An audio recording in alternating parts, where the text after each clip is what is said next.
Submerged is a mysterious structure that has baffled archaeologists for years. Where did it come from and who made it?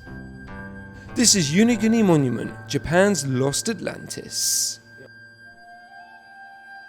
In 1985, a Japanese man was diving off the south shore of Yonaguni Island, situated 76 miles from the east coast of Taiwan.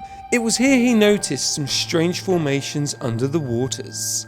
Upon closer inspection, he realised that he had stumbled upon the remnants of a lost civilization. Little did he know he just uncovered one of the greatest underwater discoveries ever. The origins of the structure have been the topic of debate for so many years. Many of the scientists, researchers and archaeologists have questioned where the monument came from.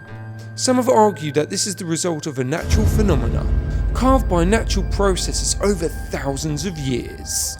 However, others such as Professor Masaaki Kimura believe it was created by an advanced prehistoric civilization.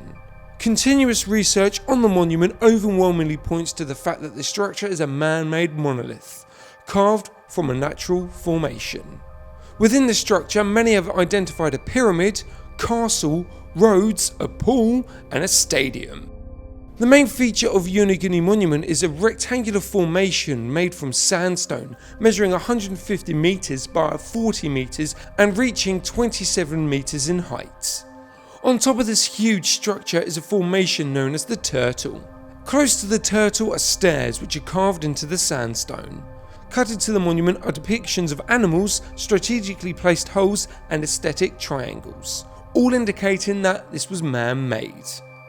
The exact date of these ruins is hard to determine, but a team of Japanese geologists believe them to be at least 6,000 years old, while others have theorised them to be much older.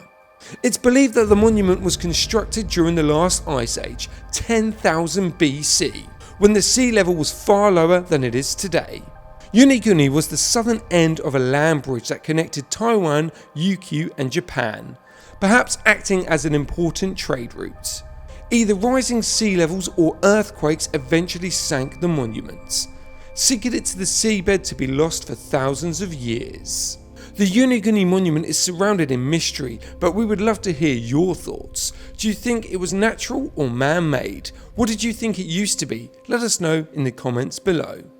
If you enjoyed this video, don't forget to like, share and subscribe and smash that bell icon. Safe diving.